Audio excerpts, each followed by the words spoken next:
Hello, dear student. Welcome to my channel. If you're preparing for the OET, you came to the right place.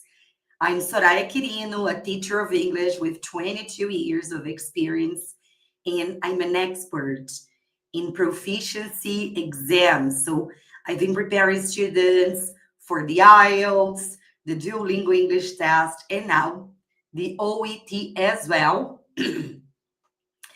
And in today's class, I'm going to work on an OET reading task with you. And I'm going to teach you some strategies to approach the reading test and answer the questions more effectively and also more quickly. We know that time management is everything in proficiency exams. And today we're going to work on part C. So just let me just see who is here live with me before I continue. Hello, everyone. So we're going to work on a part C task. And just to remind you of what part C is about. So in part C, we basically have two long texts about healthcare issues, and there are also a few multiple choice questions to answer. I'm going to show you how to approach the questions and how not to waste time reading the text. So one thing that you need to understand from now is that you will never read the text before you start answering the questions. You will actually never read the text entirely. Reading the text before you take a look at the questions is a waste of time. And you are going to absorb a lot of information that is unnecessary for you at that moment. You won't be able to understand the text fully, and this is gonna make you feel a little frustrated. So you have no reason to read the text before you take a look at the questions, and I'm gonna show you that it is totally possible to answer the questions correctly without skimming the text in advance or reading the text in detail in advance. Reading in detail is something you will never do.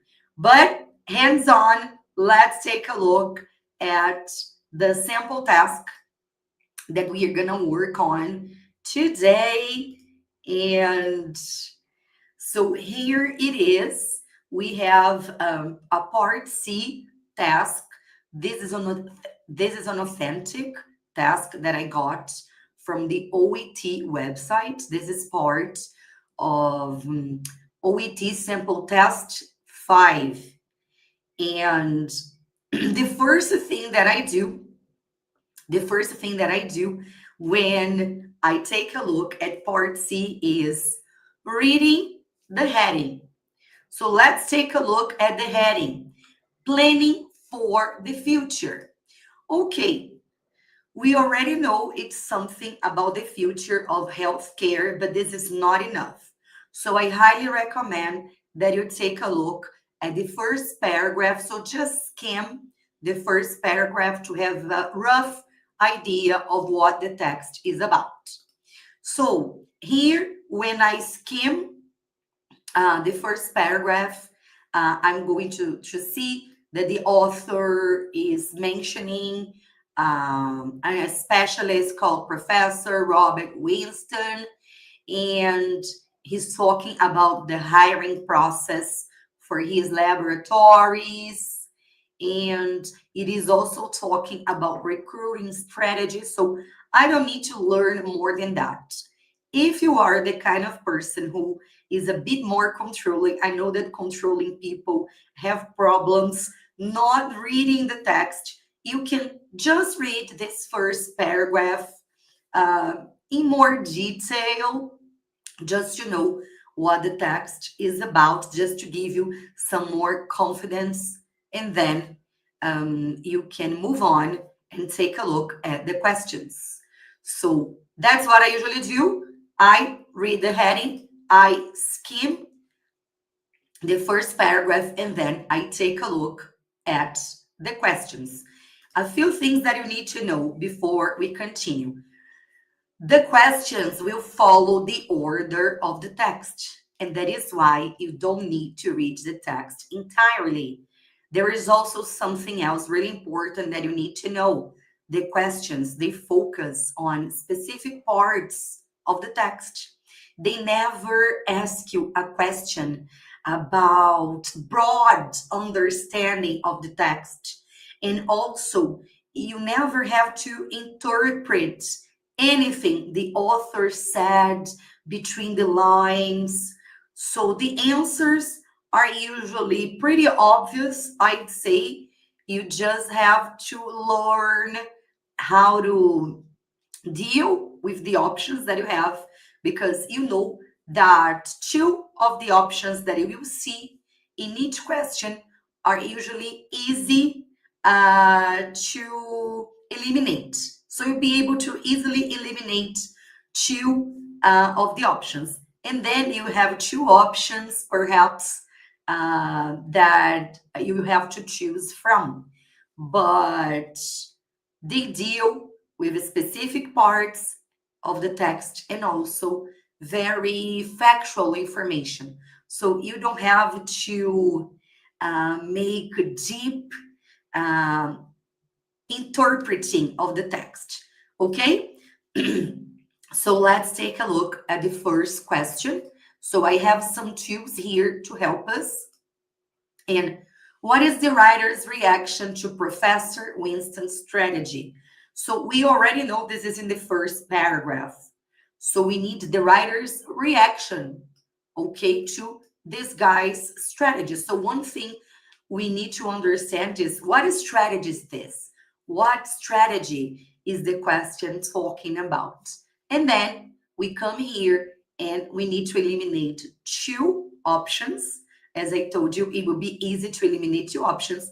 And then we have only two options to choose from. So let's take a look at the first paragraph and understand what this professor's strategy is.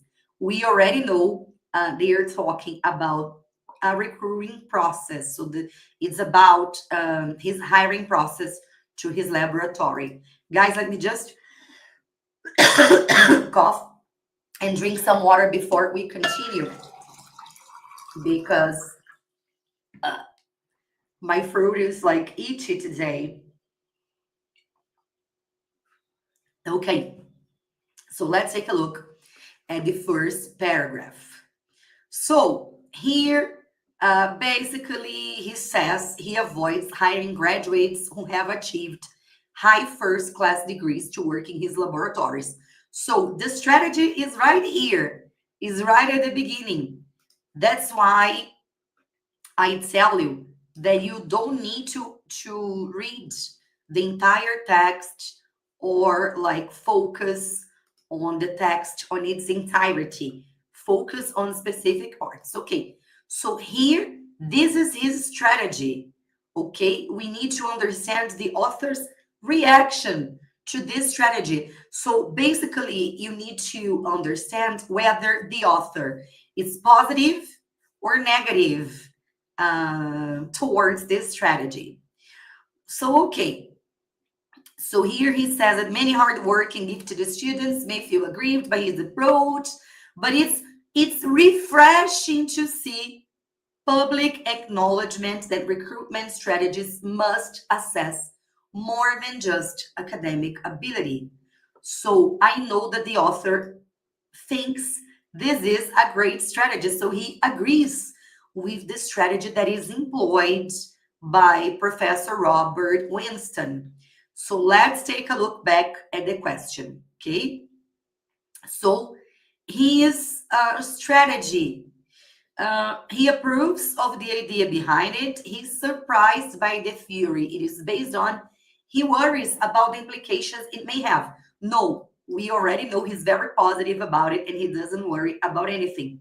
He's disappointed by the narrowness. No, And also, we didn't see any expressions, any vocabulary that points out to a surprise, to like the author being surprised about the strategy. So definitely the answer is letter A. He approves of the idea behind it. And this is very clear when he says here, it is refreshing to see public acknowledgement that recruitment strategies assess more than just academic ability. So it is refreshing. It is like satisfying for the author to see that. So we answered the first question and we only had to read a few lines of the text. You see, that's why you should never read the text entirely before you answer the questions. So let's see the next question. The writer's purpose in the second paragraph is to highlight. So we need to focus on the purpose. What does he want to highlight? Okay. You can take a look at the options before you read the text, or you can read the second paragraph first and then read the options. Let's take a look at the options beforehand. I usually only read the options after I read the paragraph, but I think it's going to be easier for you to take a look at the options. So the personal qualities needed for a career in medicine. So here I would underline definitely personal qualities, the difficulty of knowing which specialty fits each personality best. Okay, so maybe I would focus on specialty and difficulty, and the extensive choice of career options open to medical graduates. Okay, I would underline this, like choice of career options and the challenge of assessing students' suitability for a medical career. Okay, so I would focus here on this information. So what does he want to highlight in the second paragraph? Let's take a look back at it and let's see what is said here. So we are taking a look at the second paragraph. So a prevailing problem is how to decide on a uniform description of the traits that should be sought in the doctors of tomorrow. So I have some tips here. A prevailing problem. So he's going to describe a problem, an issue. Okay, so perhaps it's letter B, because letter B talks about a difficulty, like a problem. Could be paraphrasing the word difficulty, and the challenge also. So I would definitely eliminate letters A and letters C, because the author makes it very clear what the objective of the paragraph is at the beginning, the first sentence. Okay, so let's see. So prevailing problem is how to decide on a uniform description of the traits that should be sought in the doctors of tomorrow. After all, graduates from medical schools are expected to go on to pursue careers in specialties as diverse as neurosurgery, dermatology, and microbiology. Clearly, these require different skills and personality types. So can one single recruitment strategy identify a generic set of desirable traits for all future doctors? So let's take a look back. We have two options here. Okay, the difficulty of knowing which specialty fits each personality best. No, he's not focusing on like the specialty and the personality. Okay, definitely the answer is D, the challenging of assessing candidate suitability for a medical career in general. Okay, so because he's talking about all future doctors. This is very important information that he gives at the end of the paragraph. So it's not like a specialty only. Now, this is a reference question, as we call it. So in this type of question, they will choose a pronoun, for example, a possessive pronoun, a possessive adjective, or an object pronoun. as we have here. So what does the word them in the third paragraph refer to? So I'm going to take a look at that sentence. I wouldn't read the options in advance, but as I'm here practicing with you, I'm gonna do it. So people applying for places at medical schools. Okay, so basically, are they talking about students? Here, aspects of medical school applicants' personalities. So are they talking about the aspects of their personalities? Documents relating to applications for medical school, and grades, which applicants are likely to achieve at medical school. So let's see. Okay, let's take a look at the sentence. So I would just read this part here, but if you want to read the entire paragraph when we're practicing, it's okay. You have time for that. So they attempt to match universally important traits with elements of applicant data that review or predict them. So them refers to important traits. Okay, so they attempt to match universally important traits with elements of application data that review or predict them, that predict these important traits that doctors need. So let's take a look back at the questions. So people applying for places in medicine, no, it's not referring to people. It's referring to the traits, aspects of medical schools applicants' personalities. We know this is the answer, but let's analyze the next one. Okay, the next ones. Documents, no, we know it's not about documents. Grades, we know it's not about grades. So this one was actually pretty easy. I mean, at least for me. But I'm showing you, guys, the more you focus on specific parts, the better you will do. Okay, the easier it will be for you. If you try, for example, if you try to read the entire paragraph to answer this question, you would be confused. So focus on specific parts. Them appears here in the last sentence, in the last clause. So read only the last clause. If you need more information, okay, you can take a look at the other parts, but I always focus on very specific parts, and I think this is the best approach. So remember, you should never read the text entirely before you take a look at the questions, and you should focus as much as possible, as we are doing here. First, we focused on the first paragraph, and then we focused on the second one, and here in the third paragraph, we just analyzed the sentence where the word them appears. So guys, let me know if you have any questions. If you're not watching this class live, you can also leave me a question in the comments. I always answer all the questions, all right? And I always answer to all the comments that you leave for me. And so let's continue. Let's take a look at number 10. So number 10 focuses on the fourth paragraph. And they want to know what the focus of the fourth paragraph is. So what is the focus? Predicted lack of qualified medical professionals in the UK. So it is focusing on that, okay? Reasons why fewer doctors are choosing to go into general practice. Ways to ensure the demand for certain medical professions is met. Okay, so it is focused on ways to ensure that this demand is met. Need to maintain a broad range of specialties in the medical workforce. Okay, so the need to maintain specialties. So let's take a look at the fourth paragraph. So this is question number 10.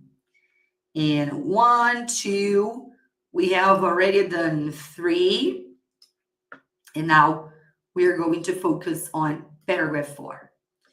So they want to know the focus. So in this situation here, if I were you, I would skim the paragraph, okay? Or perhaps not skim it, but I would read it in a more dynamic way, okay? But remember that when you want to find the purpose, the main idea in a paragraph, you should read the first and the last sentences carefully, because the main ideas are usually in the first or the second paragraph, okay? So the medical workforce, meanwhile, continues to evolve in response to changing demographics and health needs of the population. The Center for Workforce Intelligence is the UK authority on workforce planning and development, and has recommended that reductions are needed in specialties such as general surgery, obstetrics, and gynecologists, and anesthesia, and that increases in training posts for general practice should continue. So let's see if this is enough for us to answer the question. Otherwise, we can go back and take a look at the rest of the paragraph, okay? So it focuses on the predicted lack of qualified medical professionals in the UK. No, because it says that they should reduce the name of people with specialties. So we already know this is incorrect. Reasons why fewer doctors are choosing to go into general practice. So it doesn't say anything about the reasons. It's pointing out that there is a lack of people going into general practice. Ways to ensure the demand for certain medical professionals is met. I think this could be the answer. Need to maintain a broad range of specialties in the medical workforce. We know it's like saying the opposite, that there are like too many people that have specialties. But let's take a look back. I know the answer, but let's take a look back.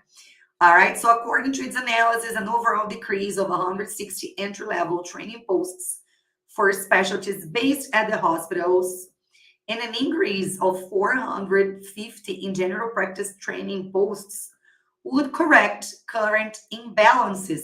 So you see there are too many doctors with specialties and few doctors who want to work with general practice. So the answer is definitely here, letter C, ways to ensure the demand for certain medical professionals is met. Okay, so this is the purpose of this paragraph. It is the only possible answer. Now we're going to take a look at the next question that focuses on this paragraph. So let's take a look at the question. No, it is. We are still going to work with paragraph 4. So the expression vowed to tackle is used to stress a commitment to a certain objective, an unwillingness to change direction, a reaction to some expected criticism, an acknowledgement of a miscalculation. So guys, I would definitely cross out an unwillingness to change direction, because the verb to vow means that you are committing to something, okay? So like wedding vows. This is the text that the bride and the groom usually write before the wedding, and then they read to each other, okay? It's their wedding vows. So it's a commitment they are making to each other to make them feel loved and to be with them in poverty or in sickness, and there goes on. So let's take a look. Let's take a look at the expression vowed to tackle. So the UK Department of Health has also vowed to tackle this specialty mismatch and has promised to make the two specialties currently under most pressure, general practice and emergency medicine, more attractive to the new doctors. So they vow to tackle. Tackle is like to solve a problem, okay? So this expression is definitely, is not like being used to stress a reaction to some expected criticism. No, they don't say anything about a criticism in this part. An acknowledgement of a miscalculation. No, definitely not. So the only possible answer is a commitment. And the word vow, as I told you before, takes us to this meaning of committing to something. Okay, so they vowed, they promised, they made a commitment that they're going to try to increase the number of emergency doctors, right? Doctors working with emergency medicine, yeah, and general practice. So let's continue. What point does the writer make about super specialization? So what does he say about it? This question is the most difficult question in this task. Okay. Uh, Clinicians have little opportunity to develop certain valuable skills. So little opportunity to develop skills. So here also they're focusing on clinicians. Here, generalist practitioners are having to deal with an increasing workload. Specialists may be unaware of work carried out in other branches of medicine. So let's see if they're going to say that these people don't know something. Some specialties attract clinicians with less interest in direct contact with patients. So clinicians, and they're less interested in having this contact with patients in general. So this is the most difficult question here. Let's see how you would feel about it. So we already know we have to focus here. So with increasing super specialization, practitioners in secondary care disciplines tend to be world experts in narrow clinical areas. They may be enticed by the glamour of academia, but they often interact with relatively few patients during their career. So they are saying they don't have this like human interaction with people. Generalists, so now they're comparing clinicians with generalists. Generalists, meanwhile, have a far greater volume of clinical interactions, so they interact more with people and form relationships with countless patients. This has a different type of glamour related to the unique opportunity to share everyday patient experiences. Indeed, the best general practitioners are invariably those who have mastered their unit of clinical interaction. So here in this part, the text is focusing a lot on the importance of interaction, of knowing how to deal with patients, of developing relationships with patients. So the very human skills of dealing with uncertainty, discussing patients' rational and irrational concerns, and developing trust are vital to maintaining high quality care. So they're saying that the generalists, they develop this skill while the clinicians, no, they focus more on academia, on developing expertise about their area. So let's see the options. Clinicians have little opportunity to develop certain valuable skills. Yes, this is something the text says. So this is probably the right answer, but let's analyze the others. Generalist practitioners are having to deal with an increasing workload. This is probably true, but the text doesn't say anything about it in this paragraph. So let's cross out. Specialists may be unaware of work carried out in other branches of medicine. This is not what he's saying. He's not talking about the work carried out. They're focusing on the interaction, on the importance of relationship, not the procedures or protocols, for example. Some specialties attract clinicians with less interest in direct contact with patients. No, he didn't mention the specific specialties that will like make doctors interact, have less interaction with the patient. So it is definitely letter A, okay? So this was more challenging. You had to interpret what the author says a little bit more. However, whenever this happens, take a look at the other options. You know, like analyze every option be rational, eliminate the options, and then you will have the right answer. And in the 6th paragraph, the writer says that medical schools should. So the medical schools should do what? They should ensure that academic standards remain a priority. So I would focus on like standards, a priority. Encourage graduates to become general practitioners, perhaps. Teach students how to build relationships with patients. This makes sense because of what we read before. Okay, so teach to build relationships. Favor applicants who possess good interpersonal skills. So this is number 13. So favor applicants with certain skills. So medical schools, what does the author say about medical school? So let's focus here now. So perhaps the best way to attract doctors to the discipline is therefore to encourage, it is here, to encourage the selection of future clinicians who are likely to have these traits in the first place. So here they are saying that when selecting students, they should focus on the ones who have this more open personality, more who are more sympathetic to people in general, who have more empathy to people in general. But let's take a look at the next sentence. Although Boston University medical admission system may not be perfect, its innovation shows that with more time and thought, medical school recruitment can be improved and made more holistic. So this is something important too. It seems obvious that medical school admission systems should be guided by workforce requirements.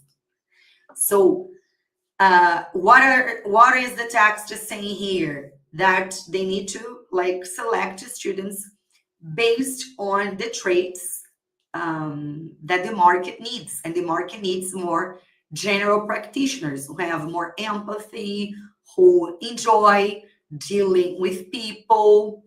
So intellectual achievements will always be important, and the pace of modern evidence-based medicine certainly demands bright and inquisitive minds. However, the problems of multimorbidity in aging population are very real, and there can be little doubt that future health systems will require well-rounded generalists who have the skills to deal with presentations across biopsychosocial spectrum. Okay, so let's take a look at the question. I think you could answer this question by only reading this part. Okay, only reading this part. But let's see. So they should ensure that academic standards remain a priority. No, on the contrary, they say that academic standards is important, that the intellectual part is important, but it is not the most important thing now. The market needs general practitioners, people who have a specific set of skills. Encourage graduates to become general practitioners. It's not what they're saying. They actually want to select people who have, how do we say, even in Portuguese, who have the talent, who have the right skills and the right personality to become a general practitioner. Teach students how to build relationships with patients. No, they're not saying that the universities should do that. And favor applicants who possess good interpersonal skills. Definitely.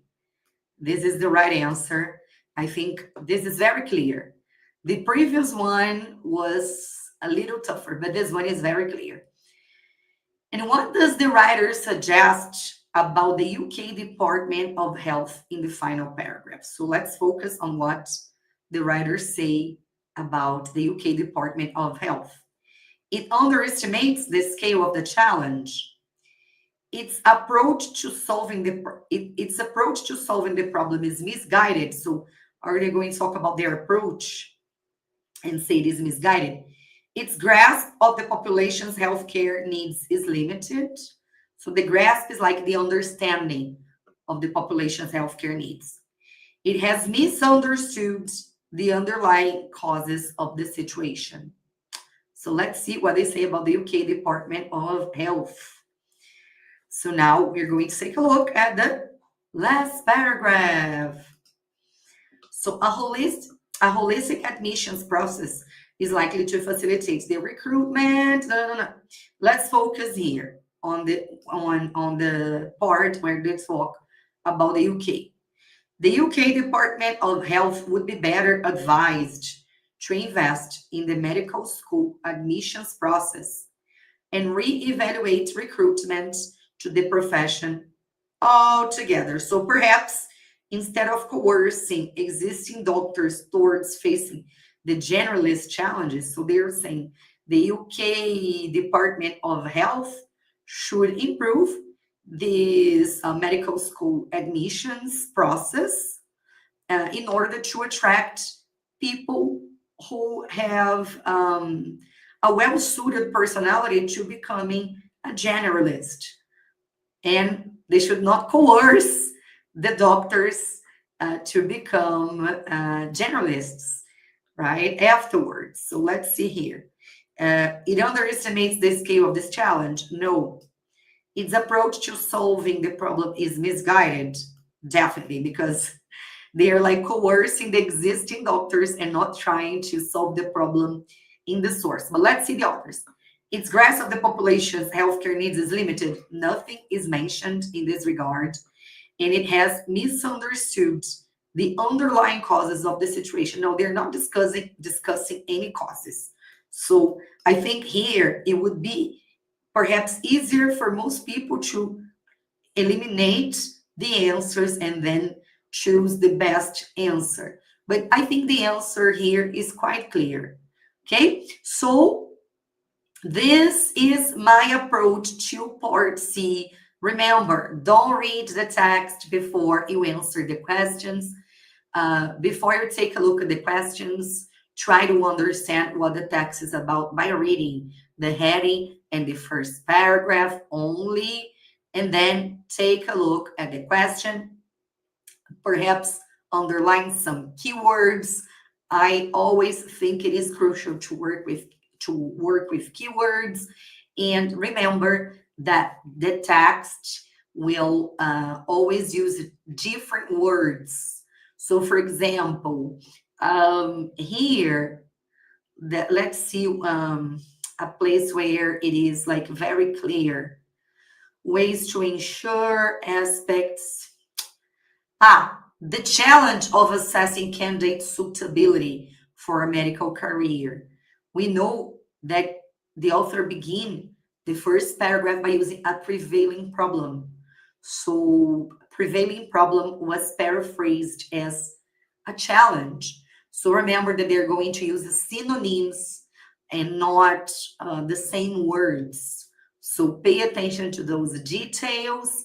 Remember that even though you may feel like reading the entire text because you want to be in control or because you don't feel confident about your skills, this is not the best approach. Your time is very limited, and you should always focus on the information in the questions, and then take a look at the text and dive deep into that specific information. If you read the text before you take a look at the questions, you're going to be confused because you're going to absorb a lot of information that is unnecessary. At the same time, you won't be able to understand the text entirely, and this will make you feel even more uncomfortable. So I'm sure that if you follow my advice and use the approach that I taught you here, you will be able to improve your score considerably. Okay, so remember that part C has another text, so we don't have time for that here, but in the near future, I want to work on another reading activity with you. Okay, and I hope you enjoyed this class and all the expertise that I shared with you today. So bye bye and keep on studying hard. And don't forget to subscribe to my channel if you are preparing for the OET.